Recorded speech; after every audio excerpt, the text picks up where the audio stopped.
अस्सलाम वालेकुम। मैं हूं मुर्शिद अली, बिजनेस कंसल्टेंट। असल में आज जो मैं ऑनलाइन आया हूं और इतना इमरजेंसी के अंदर ऑनलाइन आया हूं, उसकी बुनियादी वजह यह है कि एक मुझे वीडियो आई, एक वीडियो लिंक आया ऑनलाइन अर्निंग के हवाले से। कोई मिस्टर हाउ हैं, उन्होंने कोई वीडियो जो है ना अपलोड की है, जिसके अंदर उन्होंने बताया कि फॉरएवर लिविंग एक फेक या फिर फ्रॉड है, स्कैम है। ठीक है, तो इसके हवाले से मुझे जो है ना वीडियो वगैरह आई पर्सनली, तो मैंने सोचा कि इसके ऊपर एक रियलिस्टिक व्यू देने के लिए मुझे वीडियो बनानी पड़ेगी। मुझे पता है कि पॉजिटिव वीडियोस जो है ना इतनी ज़्यादा लोग नहीं देखते, क्योंकि मोस्टली हमारे पास 97% लोग नेगेटिव सोचते हैं। तो नेगेटिविटी जंगल में आग की तरह फैल जाती है, लेकिन पॉजिटिविटी को कोई सुनता तक नहीं है। तो मेरी ये वीडियो ज़्यादा चलने वाली नहीं है। लेकिन सबसे पहले तो मैं मिस्टर हाउ के लिए ये रिप्लाई करना चाहूँगा कि जनाब, आपकी कोई स्पेशलाइज्ड चीज़ है। वैसे तो मैं इनको रिप्लाई नहीं करना चाहता था, इससे पहले भी मैंने काफ़ी सारी वीडियोस देखी इस हवाले से। ऑनलाइन अर्निंग के काफ़ी सारे बिजनेसेस हैं जिसके खिलाफ काफ़ी लोगों ने वीडियोस बनाई, लेकिन मैंने कभी उसके ऊपर कोई रिस्पॉन्ड नहीं किया। ठीक है, उसकी बुनियादी वजह यह है कि जब तक आपके पास प्रूफ्स ना हो, सबूत ना हो, तहकीक आपने ना की हो, तब तक आप कोई भी वीडियो अपलोड ना करें। ठीक है ना, ये हमारी एक अखलाकी जिम्मेदारी बनती है। लेकिन पाकिस्तान में अगर असल में इस तरीके से होता है कि यहाँ पर हमारे पास ऑनलाइन वीडियोस बना के इंडो पाक के अंदर अपलोड कर दी जाती हैं, कोई पूछने वाला भी नहीं है रियलिस्टिक है या नहीं है, कोई कुछ नहीं करता। तो इस वजह से हमारे पास इस वक्त तक साइबर क्राइम इतना एक्टिवेट नहीं हुआ कि आप कुछ भी बोल दें तो उसकी आपको कोई क्वेश्चन करेगा या बाद में कोई पूछेगा, कोई कुछ नहीं होता। ज़्यादा से ज़्यादा क्या होगा कि 4 लोग वीडियो में रिप्लाई करेंगे और उसकी वजह से और आपकी टीआरपी बढ़ेगी। तो शुरू करते हैं। सबसे पहले तो मैं ये कहना चाहूँगा, इनकी जो वीडियो बनी है ना, उस पर इन्होंने भी एक कहानी सुनाई है, मैं भी कहानी सुना देता हूँ। एक मौलवी था, ठीक है, और उसने मदरसे से कोर्स किया और उसके बाद वो बैठा हुआ था गांव में, कोई पूछता ही नहीं था उसको। ठीक है, कोई उसके कोई इज्जत व तकरीम नहीं करता था। तो उसने एक दफ़ा ना ऐसे फतवा दे दिया, उसने कहा कुत्ते का गोश्त हलाल है। ठीक है ना, तो सारे गांव वाले भाई आ गए, आलमे दीन इकट्ठे हो गए, उससे आके जो ना बार बार उसने कहा नहीं, मैं ऐसे जवाब नहीं दूंगा। जो आपका सबसे बड़ा इमाम है ना, सबसे बड़ा जो आपका मुफ्ती हजरत है, उसको आप बुलाएं और उसके साथ मैं मुनाजरा करूंगा, इस बात के ऊपर मुकाबला करूंगा और फिर दलाइल दूंगा कि कुत्ते का गोश्त इस्लाम में हलाल है। तो उस शख्स ने क्या किया कि वो गांव वालों ने सारा बहुत बड़ा प्रोग्राम रखा, जलसा रखा और उसको बुलाया, जनाब आप दलाइल दें आके। जैसे उसको स्टेज पे बुलाया तो वो आते साथ ही ना रोने लग गया और कहने लगा, जनाब पहले तो तुम मुझे 2 वक्त की रोटी नहीं देते थे, आज इतना बड़ा मेरे लिए प्रोग्राम रख लिया है। ठीक है ना, तो मैं सिर्फ ये इज्जत चाहता था। तो इज्जत की खातिर आप एक झूठ को सच या फिर बिना तहकीक किए कोई भी बात कर दें तो ये बिल्कुल गलत है। तो मिस्टर हाउ इसके ऊपर ख़ास ख्याल रखिएगा। और मैं तहकीक की बात इस वजह से कर रहा हूँ कि इस वक्त मेरे पास जो ना एक लिस्ट बनी हुई है, रॉबर्ट कियोसाकी है, जीपी आज़ाद है, बिल गेट्स है, विवेक बिंद्रा है। ये बड़े बड़े वो स्कॉलर्स हैं जो कि बिजनेस को अच्छे तरीके से समझते हैं। विवेक बिंद्रा तो कॉर्पोरेट ट्रेनर है, वो इस बिजनेस को समझता है। वो कहता है कि आपने लाजमी जिंदगी के अंदर 2-3 साल के लिए नेटवर्क मार्केटिंग करनी है, ये बिजनेस लाजमी करना है। और फिर फॉरएवर के मुतालिक वो कहता है कि फॉरएवर सबसे बेस्ट प्लेटफॉर्म है। विवेक बिंद्रा के अल्फाज हैं, आप जाके ऑनलाइन यूट्यूब के ऊपर सर्च भी कर सकते हैं। ठीक है, और फिर आप कैसे अर्निंग कर सकते हैं जनाब, कैसे का सिंपल सा है। हर बिजनेस का एक बिल्कुल तरीकेकार होता है। कन्वेंशनल जो बिजनेस है आमतौर पे, उसके अंदर क्या होता है कि उसके अंदर मैन्युफैक्चरिंग करता है बंदा, ठीक है, फिर उसके बाद वो लेबर रखता है और उस लेबर को सैलरी देता है और उस वर्क फोर्स से अपनी अर्निंग और अपने गोल्स अचीव करता है। यानी कि जो बेसिक गोल है बिजनेस का, to maximise the share holders wealth या फिर ओनर्स वेल्थ को वो मैक्सिमाइज करता है। ठीक है, ये खैर बड़ा बिजनेस का ड्रामा है, ये तो बिजनेस जो पढ़ रहे हैं वो ज़्यादा अच्छे तरीके से समझ सकते हैं। ठीक है, लेकिन फिर भी नॉर्मली मैं आपको बता दूं कि आप अर्निंग नेटवर्क मार्केटिंग में कैसे कर सकते हैं, यूनिक प्रोडक्ट होते हैं, डायरेक्ट सेलिंग होती है। इसके अंदर क्या होता है, आपका ना कंट्री सेल्स डिस्ट्रीब्यूटर होता है, ना आपका जो है ना लोकल सेल डिस्ट्रीब्यूटर होता है, ना कंपनी मार्केटिंग करती है। ये सारे पैसे बचाकर कंपनी क्या कर देती है, डायरेक्ट डिस्ट्रीब्यूटर को पेमेंट कर देती है।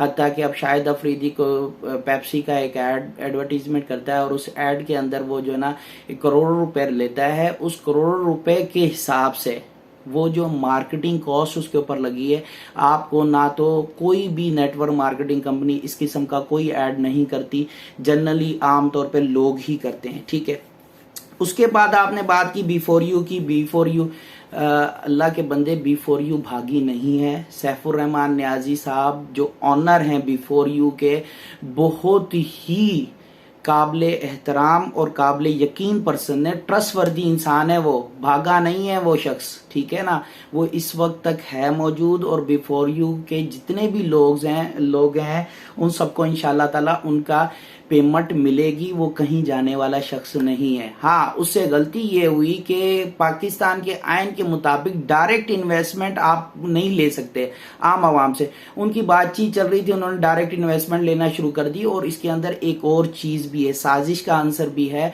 मेन ये है कि जितना प्रॉफिट बिफोर यू दे रही थी, इतना प्रॉफिट आपको नहीं दे रहा था बैंक।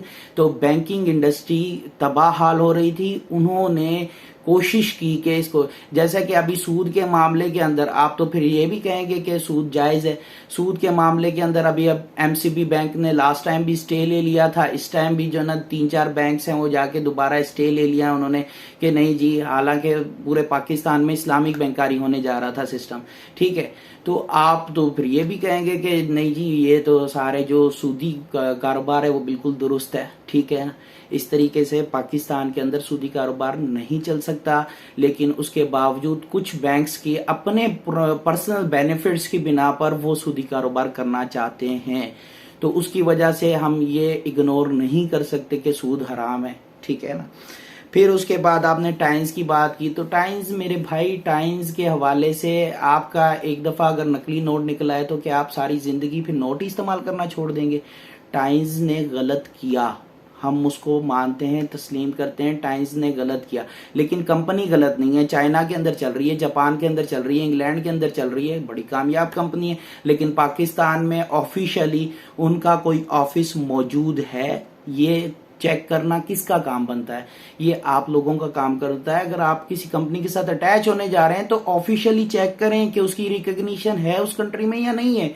अब टाइम्स की ऑफिशियल रिकॉग्निशन पाकिस्तान में है ही नहीं, तो आपने किस तरीके से उसके अंदर बिजनेस स्टार्ट कर लिया?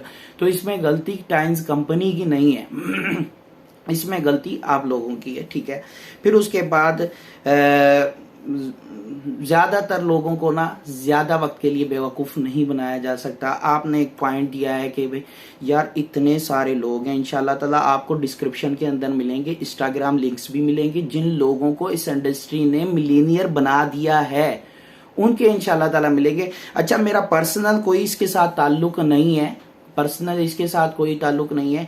सिर्फ और सिर्फ ये है कि मुझे किसी शख्स ने भेजा और हक बयान करना ये लाजमी था, तो मैंने सोचा कि मैं ज़रूर बयान करूं।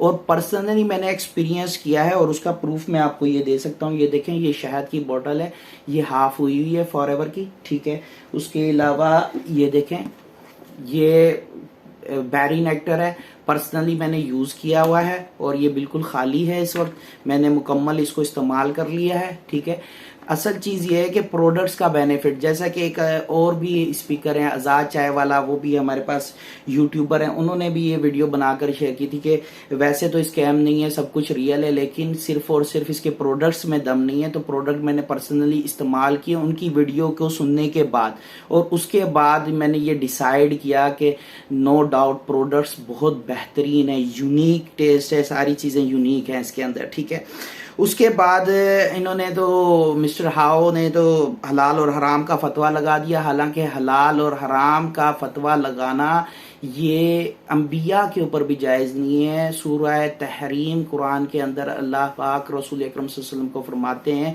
रसूल अकरम सल्लल्लाहु अलैहि वसल्लम ने शहद अपने ऊपर हराम कर लिया था, तो अल्लाह ने रसूल अकरम सल्लल्लाहु अलैहि वसल्लम को कहा, ए नबी तुम कौन होते हो उस चीज़ को हराम करने वाले जिसको हमने हलाल किया। इससे वाज़े साबित होता है सूरह तहरीम की पहली आयत में कि नबी सल्लल्लाहु अलैहि वसल्लम के पास भी हलाल और हराम करने का हक नहीं था। हाँ, जायज़ नाजायज़ की हम बात करते हैं और उलमा इकराम भी इसके ऊपर मुख्तलिफ किस्म की बातें करते हैं, लेकिन मैं यहाँ पर आपको ये कहना चाहूँगा, आपने तो डायरेक्ट कह दिया कि ये हराम है ठीक है ना, तो हराम मेरे भाई नहीं कहते किसी भी चीज़ को।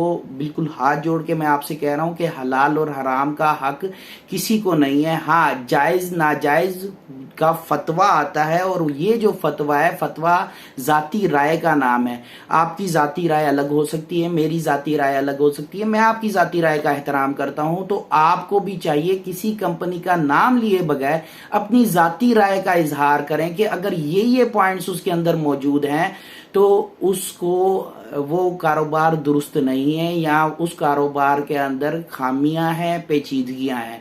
ठीक है, ये आप कह सकते हैं, लेकिन ये आपने डायरेक्ट कंपनी का नाम लिया और कहा ये हराम है कारोबार। तो मेरे भाई हराम कारोबार जो है ना, कई कंपनीज है पाकिस्तान के अंदर जो सूदी निज़ाम के ऊपर चल रही हैं, तो उनके मुतालिक फिर आपका क्या कहना होगा, वो तो फिर सारी हराम है। ठीक है ना, तो आपके पास ऐसा कोई हक नहीं है किसी को भी जो ना हलाल या हराम कहने का। और एक मेरी आपसे जो ना बहुत ज़्यादा दिली तौर पर रिक्वेस्ट है, बल्कि आपसे क्या उन तमाम लोगों से मेरी दिली रिक्वेस्ट है, मैं उनसे बहुत मोदबाना गुजारिश ये करता हूँ कि कोई भी कंटेंट आपको YouTube के ऊपर अपलोड करना है, ये नहीं कि आपके पास कैमरा है, आपके पास माइक है तो कुछ भी अपलोड करते फिरें।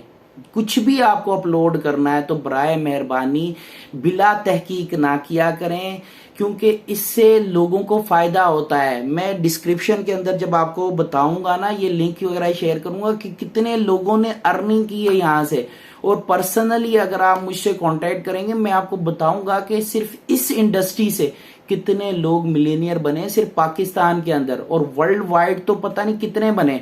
वो शायद आपको इल्म नहीं है इसका, आप YouTube पे थोड़ा सर्च कर लें, इसके हवाले से आपको कई चीज़ें मिलेंगी। इंस्टाग्राम पे लोगों के पर्सनल अकाउंट मिलेंगे, आप जस्ट उधर लिखें फॉरएवर लिविंग प्रोडक्ट्स, आपको पता चल जाएगा दुनिया में कहाँ कहाँ ये मौजूद है। और इस कंपनी के ऊपर चले जाएं, अभी रिसेंटली इनकी ग्लोबल रैली हुई है और उस रिसेंट ग्लोबल रैली के अंदर पूरी दुनिया से लोग आए हुए थे मेरे भाई। सिर्फ और सिर्फ पाकिस्तानियों में से 2 पाकिस्तानियों को तो मैं पर्सनली जानता हूं, यानी कि उनको मैं इंस्टाग्राम पर फॉलो कर रहा हूं। उनके तो 35 लाख रुपए पाकिस्तानी चेक आया है सिर्फ एक बंदे का। ठीक है, एक का 40 लाख का चेक आया है पाकिस्तानी। ठीक है, इतनी पेमेंट जब वो दे रही है कंपनी, तो यकीनन कुछ तो है उस कंपनी के अंदर। और फिर इंटरनेशनल लेवल पर उसको सील्स मिली हुई हैं, उसके प्रोडक्ट्स को सील मिली हुई हैं, बकायदा इसके प्रोडक्ट्स के पीछे लिखा हुआ होता है कि ये कॉपीराइट है इसके। ठीक है, तो इस किस्म की जो ना नेगेटिविटी ना फैलाएं बराए मेहरबानी, जब तक आपको वेरीफाई ना कर लें। मैंने प्रोडक्ट्स पर्सनली यूज़ किए, प्रोडक्ट्स के मुतालिक मैं बता रहा हूँ, कंपनी के मुतालिक मैंने इन्फॉर्मेशन हासिल की, अर्निंग्स के हवाले से इन्फॉर्मेशन हासिल की, उसके बाद दलील के साथ बात कर रहा हूँ, क्योंकि हक पहुँचाना जो ना बिला तहकीक कोई भी बात एक शख्स के झूठे होने में इससे बढ़कर क्या रसूल अकरम सल्लल्लाहु अलैहि वसल्लम का फरमान है कि वो सुनी सुनाई बात आगे चला दे। मैंने सुनी सुनाई के ऊपर गौर नहीं किया, मैंने बाकायदा खुद तहकीक की और इन तमाम चीज़ों को चेक किया। ठीक है, हो सकता है अनकरीब मैं इसको ज्वाइन करके फिर उसको और ज़्यादा चेक करके आपको जो ना कंफर्मेशन दे दूं, लेकिन मामलात ये हैं कि एक न्यूट्रल बेसिस के ऊपर मैं आपको बता रहा हूं कि नेटवर्क मार्केटिंग जैसी कंपनी ये दुनिया का सबसे बेहतरीन बिजनेस है। इंटरनेशनल लेवल पर बुक्स लिखी गई हैं, फॉरएवर लिविंग प्रोडक्ट्स के ऊपर बुक लिखी हुई है, और फॉरेन के अंदर आप ऐसे बुक पब्लिश नहीं करवा सकते जैसे पाकिस्तान में रेहाम खान ने पब्लिश करवा दी बिला तहकीक के, कोई उसके पास प्रूफ नहीं है, क्योंकि उसने इंग्लैंड में पब्लिश करवाना चाह रही थी लेकिन वहां पब्लिश हो नहीं सकती जब तक आप प्रूफ नहीं देंगे। ठीक है, तो ये एक मुख्तसर सा मेरी बात थी शायद थोड़ी लंबी हो गई, लेकिन जितना ज़्यादा हो सके इसको शेयर करें, चैनल को सब्सक्राइब करें। मेन इशू ये नहीं है कि आप मेरे चैनल को सब्सक्राइब करें, मेन इशू ये है कि आप इस चीज़ को फैलाएं, ठीक है। मैं ज़्यादा वीडियोस वगैरह अपलोड नहीं करता जब तक मेरे पास कोई अथेंटिक बात ना हो, ठीक है ना। तो ये मैंने अथेंटिसिटी के साथ आपको प्रूव किया। मैंने प्रोडक्ट्स भी पर्सनली यूज़ किए हैं और बाकी आपको डिस्क्रिप्शन के अंदर सारी चीज़ें मिल जाएंगी। Thank you very much. अल्लाह हाफिज़।